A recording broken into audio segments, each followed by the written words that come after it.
ऐसा है कि आज का जो टॉपिक इन्होंने हमें दिए हैं वो मास्क मेकिंग या मुखौटे निर्माण की विधि और उसका उद्देश्य, इसके ऊपर बात करना है आज। तो हम शुरू करें। नमस्ते।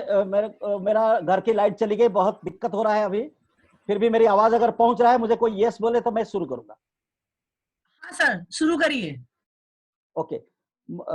मुखौटे बनाने का विधि के बारे में जहां तक सवाल उठता है, लॉकडाउन की वजह से मटेरियल्स लाना बड़ा संभव नहीं था, इसीलिए मैं थियोरिटिकली इस चीज को थोड़ा बहुत एक्सप्लेन कर सकता हूं कि कैसे बनाया जाता है और इसका उपयोग कैसे होता है रंगमंच में। पर मैं ज्यादातर कोशिश करूंगा कि एक कंसेप्ट क्लियर करूं बच्चों के दिमाग के, बच्चों में खास करके जो स्टूडेंट थिएटर के स्टूडेंट्स है, उनकी कोई मतलब जिज्ञासा को दूर करूं कि मंच में रंगमंच में मुखौटे क्यों इस्तेमाल होता है और मुखौटों का उद्देश्य क्या है, मुखौटे का इतिहास क्या है, उसके ऊपर थियोरेटिकल एस्पेक्ट के ऊपर हम ज्यादा बात कर सकते हैं, क्योंकि प्रैक्टिकल तो मेरे लिए अभी बिल्कुल संभव नहीं है क्योंकि मटेरियल्स नहीं है। ओके जी। सो अब हम शुरू करते हैं।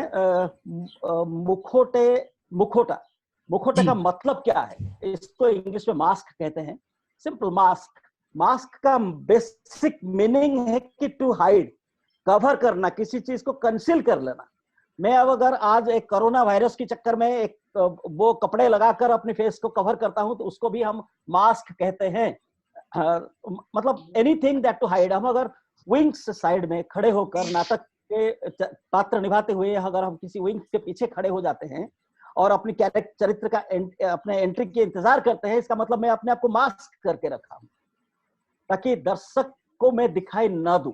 इसीलिए हम हाइडिंग स्पेसेस, विंग स्पेस, बहुत सारे कंसीलिंग या छिपने के लिए हम मंच पर नेपथ्य के इस्तेमाल करते हैं। पर्दों के माध्यम से हम उसको मास्किंग करते हैं।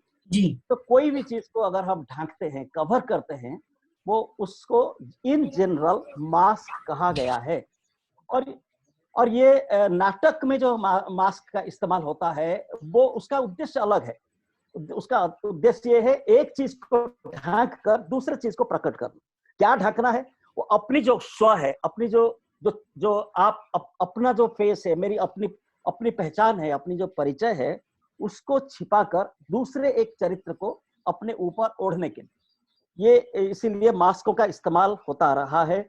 और वर्ल्ड में शुरुआत कितना मास्क का परंपरा आज से 5-7 हजार, इवन मोर देन दैट, युगों से चली आ रही है।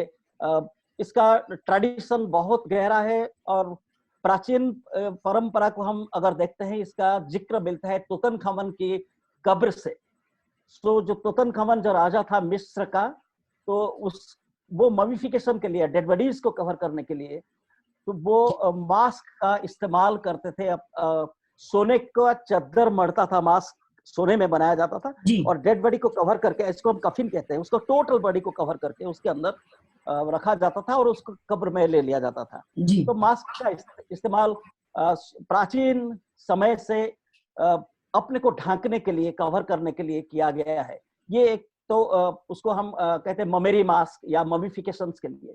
दूसरा, रिचुअल्स में बहुत मास्क का इस्तेमाल होता रहा है, जिसमें सुपर नेचुरल कैरेक्टर्स, जो हमारे देवी देवताएं या कोई सुपर नेचुरल बीइंग्स, उनको आवाहन करने के लिए, उनको बुलाने के लिए, अपने अंदर उसको धारण करने के लिए हम उसी तरीके से मास्क को पहनते थे। और इसका जिक्र अफ्रीका में मिलता है।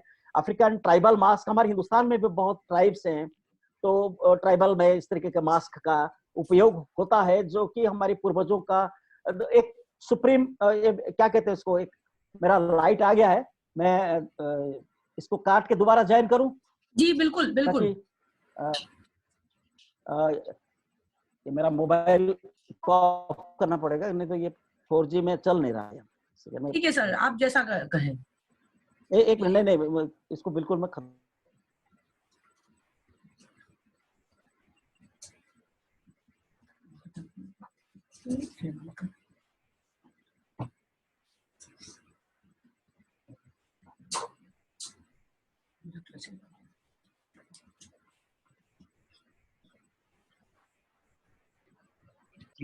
और खास तौर से थिएटर में प्रैक्टिकल नहीं करेंगे तो मुश्किल है।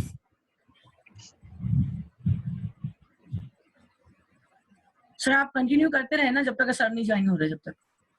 अच्छा, अभी केजी ने एक बहुत अच्छा ऑनलाइन शुरू किया है छोटे बच्चों के साथ में। जी जी जी जी। और छोटे बच्चे अपने मन से कविताएं पढ़ रहे हैं, कहानियां पढ़ रहे हैं, तो उनके अंदर जो चीज, क्योंकि कहानी तो लिखी हुई है, आप उसको अभी बच्चे को यदि इनेक्टमेंट करना सिखा देंगे।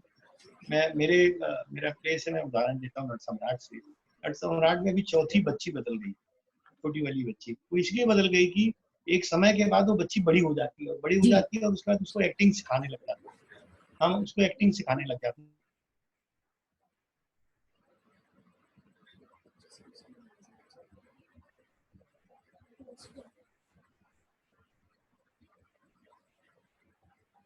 क्या फिर पॉज हो गया।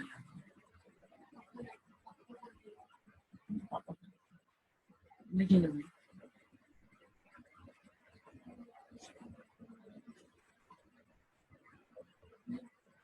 गीतांजलि जी, हाँ सर। गीतांजलि शुरू करें? हाँ बिल्कुल सर। मेरी आवाज आ रही है? मैं हेडफोन लगाऊं? सर हेडफोन लगा लगा लो। और 1 मिनट होल्ड कीजिए, मैं थोड़ा मेरी हेडफोन लेके आता हूँ जी। 1 मिनट।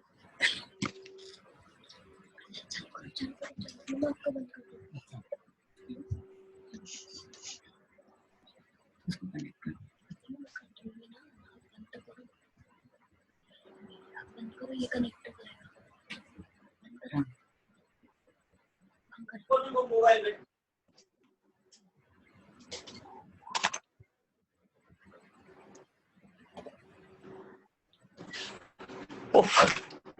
चलिए शुरू करते हैं।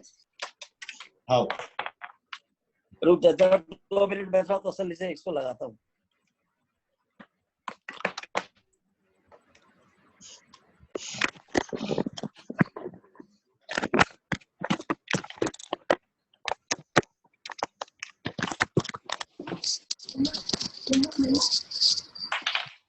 हेलो। हाँ सर। अब क्लियर हुआ? जी बिल्कुल। चलिए अब मैं बात करता हूँ, जब हम बात जहाँ छोड़े थे कि एक तो है मॉमिफिकेशन के लिए मास्क का इस्तेमाल होता था, ये ग्रीक में भी और मिस्र में भी इसका काफी रहा है। दूसरा जो था सुपरनेचुरल कैरेक्टर्स या झाड़ फूक या ओझागिरी करने के लिए मुकुटों का इस्तेमाल करते थे। तो टोटम मास्क बहुत प्रसिद्ध है अफ्रीका में, साउथ अमेरिका में, और हिंदुस्तान में भी ट्राइब्स में, हमारे झाबुआ वगैरह में, मध्य प्रदेश में मंडला झाबुआ में भी ट्राइबल एरिया में इसका काफी ये होता है। घर के सामने एक मास्क टांग देते हैं एक नजर बट्टू की तरह। तो ये रिचुअलिस्टिक मास्क है। इसके अलावा एक किस्म का मास्क और यूज होता था, अभी भी होता है। झाड़ फूक करने वाले जो ओझा होते हैं अपने शरीर से कोई भूत प्रेत को भगाने के लिए, वो ट्राइबल कल्चर में इसका ज्यादा उपयोग रहा है। तो वो एक किस्म का मास्क होता है। इसके अलावा स्पोर्ट्स के लिए भी मास्क का इस्तेमाल होता था। स्पोर्ट्स में जैसे ग्लैडिएटर्स वगैरह, रोमन कल्चर में जो योद्धा होते थे, लड़ाकू होते थे, उनका मास्क कवर करने के लिए आज भी हम हेलमेट पहनते हैं। It's a kind of mask. ये इसका कल्चर वहीं से आया है, रोमन सिविलाइजेशन से आया है, अपने शरीर को, अपने मस्तक को ढांकने के लिए, या हाथ पांव का आर्म्स वगैरह में पैक करके लड़ाई करने के जब जाते थे योद्धा, पूरा आर्मोर्स पहनते थे। वो भी एक तरीके से मास्क है। रंगमंच या मुखोटे की जहां तक जिक्र है, वो ट्राइबल कल्चर के साथ जुड़ा हुआ है। क्योंकि सुपरनेचुरल कैरेक्टर्स, जब आदमी अपने ऊपर कोई रूप धारण करता था तो अपने चेहरे को मिट्टी में, रंगों में पोत देता था, अलग अलग, मतलब अपने से अलग दिखाना था। उसका उद्देश्य है कि मैं जो हूँ वो ना होकर कुछ और रूप में प्रकट हूँ। वो और रूप धारण करने के लिए वो सुपरनेचुरल कैरेक्टर्स के ये स्टाइलाइज्ड मास्क पहनता था, जो उसका तरह तरह के मटेरियल्स उसमें इस्तेमाल होते थे। जैसे पेड़ पौधों की बार्क से या बल्कल से भी मास्क बनते थे, पत्तों से भी मास्क बनते थे, तो लकड़ी से भी मास्क लोगों ने बनाना शुरू किया। इस तरीके से हमारे फोक एंड ट्रेडिशनल कल्चर्स में धीरे धीरे ये उपयोग होने लगा मास्क थिएटर में। और थिएटर में मास्क जब आया तो उसका 2 तरीके से उपयोग होने लगा। पहला तो ये है कि एक मास्क जब हम पहनते हैं तो हम अपने चरित्र को अपने अंदर रखकर दूसरे एक चरित्र को धारण करते हैं। उसको हम रियलिस्टिक मास्क कह सकते हैं। जैसे मैं कोई जानवर का मास्क पहन लिया, या कोई दूसरे कैरेक्टर का मास्क पहन ले, तो उसी का हूबहू नकल उतार कर उस मुखौटे जैसे जानवर होता है या जिस तरीके से दूसरा आदमी का चेहरा होता है, हम उस तरीके से अपने ऊपर एक मास्क बना के अपने ऊपर लगा दिए, तो हम उसकी तरह दिखते थे। वो उसको हम रियलिस्टिक मास्क कहते हैं। पर हमारे ट्रेडिशन में रियलिज्म बिल्कुल ही नहीं है। हमारे ट्रेडिशन में एक्सप्रेशनिज्म है, इम्प्रेशनिज्म है, हमारे ट्रेडिशन में स्टाइलाइजेशन है, बहुत अलग तरह तरह के एक्सप्रेशन को हम जीने की कोशिश करते हैं। हम रेखाओं के माध्यम से, रंगों के माध्यम से, फॉर्म्स के माध्यम से, तो एक नुमा जैसे मतलब उसकी एक प्रतीक का रूप में सिंबलिक मास्क हम लोग लगाकर नाटक में इस्तेमाल करते, तो एक इनर कैरेक्टर को निकालने के लिए अपने अंदर एक और एक चरित्र सोता हुआ, तो उसको बड़ी इंटरेस्टिंग बात मैं कहूँ, एक पेंटिंग्स में एक फॉर्म आता है क्यूबिज्म। क्यूबिज्म एक 20th सेंचुरी में पिकासो और बैरो किस तरह से पेंटर्स लोगों ने एक फॉर्म इजाद किया था। क्यूबिज्म यानी कि एक क्यूब, एक जिसका 6 फेस है, उस तरीके से एक मतलब एक पेंटिंग्स में हर एक आयाम कैसे दिखाई दे, वो उस पेंटिंग्स का जो उस स्टाइल को इजाद करने के लिए उन्होंने अफ्रीकन मास्क का सहारा लिया। यानी कि उस मास्क से प्रभावित होकर उन्होंने उस तरीके से मास्क, हमारे ट्राइबल कल्चर में आप इस तरीके से बहुत मास्क देखेंगे, जैसे देखेंगे कि यहाँ पर बहुत एक मास्क में 1000 मास्क अलग अलग तरीके से मास्क होते हैं, तो कोई एक नहीं होता। जैसे कई कैरेक्टर्स के हिसाब से, जैसे चेचक की देवी मान लीजिए, एक मुखौटा है जिसमें चेचक भगाने के लिए पुराने जमाने में पहनते थे, उसमें राक्षसों की मास्क होती थी, उसमें देवियों की मास्क होते थे, एक मास्क में कई मास्क दिखाई पड़ते।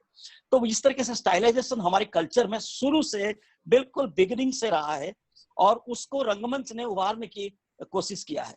और अगर हम रंगमंच या मास्क का उत्पत्ति की तरफ जाते हैं, तो पहले अभी जो हमारा रिकॉर्ड है, हिस्ट्री है, वो ग्रीक थिएटर तक जा पाता है। उसके पहले कहते हैं कि इजिप्ट में भी परफॉर्मेंस होते थे और उसमें भी मास्क का इस्तेमाल होता था, पर उसका कोई प्रमाण आज तक नहीं मिल रहा है कि, बट ग्रीक थिएटर का मास्क का हूबहू प्रमाण हमारे पास है। हाँ, हालांकि वो मास्क आज जो मास्क को इस्तेमाल करते होंगे, वो मास्क अवेलेबल नहीं है, क्योंकि वो सब उसका मटेरियल्स फ्रेजाइल होती थी, वो टूट जाते थे। बट जो उन्होंने म्यूरल्स में या दीवारों में जो भित्ति चित्र है या जो उभार है, उसमें पता चलता है कि किस तरीके से मास्क वो लोग पहनते थे। ग्रीक थिएटर में मास्क एक अभिन्न अंग था वो रंगमंच का। नाटक में चरित्र को मुखौटे पहनना ही पड़ता था, क्योंकि इसके पीछे कई रीजंस थे। एक तो था ग्रीक बहुत नजदीक था ट्राइबल कल्चर का, क्योंकि उस समय आज से 3-3.5 हजार साल पहले, जो अगर हम रंगमंच के इतिहास की तरफ जाते हैं, तो culture Greek is the first in western countries जो कि कल्चर को पॉलिश्ड किया। एक जो हमारी संस्कृति जो कि बहुत रूडिमेंट्री हालत में था, उसको उन्होंने रिफाइन किया। वो रिफाइनमेंट जो है वो ट्राइब से ही आया है। Greek was a tribal culture, तो वहां से धीरे धीरे वो रिफाइनमेंट की तरफ जाते हैं। इसलिए आप देखेंगे उसमें स्टाइलाइजेशन के साथ बहुत सारे सुपरनेचुरल कैरेक्टर्स मिलेंगे। सुपरनेचुरल कैरेक्टर्स, या फिर जो उनके राजा होते थे, रानियां होते, जो जितने सारे चरित्र होते थे, उनके एक्सप्रेशंस बहुत लाउड एक्सप्रेशंस होती थी। बहुत बड़े बड़े भाव को प्रकट करते हुए एक्टर्स मंच पर अपने को प्रस्तुत करता था। तो ग्रीक मास्क के पहनने के पीछे का कारण, बेसिक कारण ये था, वो बहुत कम एक्टर्स एक नाटक में होते थे। एक नाटक में 10-12 कैरेक्टर भी हो सकते हैं, पर उसमें चरित्र जो निभाने वाले जो कलाकार होते थे वो 3 या 4 होते थे, और 12 से लेकर 16 नंबर के कोरस होते थे।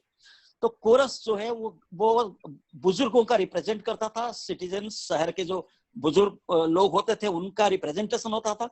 तो उनका एक जैसा एक मुखौटे होता था, एक जैसा मुखौटा होता था। और जो मूल चरित्र है, जिसमें 3 या 4 ज्यादा से ज्यादा चरित्र होते थे, वो क्या कहते हैं, एक्टर्स होते थे।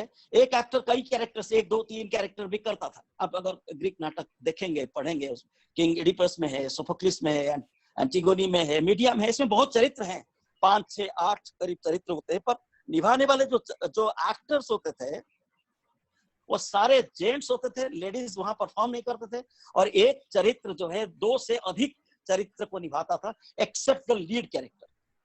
क्योंकि अगर हम नाटक देखेंगे, उसका तर्जमा करेंगे, तो एक नाटक का जो मुख्य किरदार है, जिसको हम प्रोटैगोनिस्ट कहते हैं, प्रोटैगोनिस्ट है, वो एक होता था और हर एक सीन में वो मौजूद था।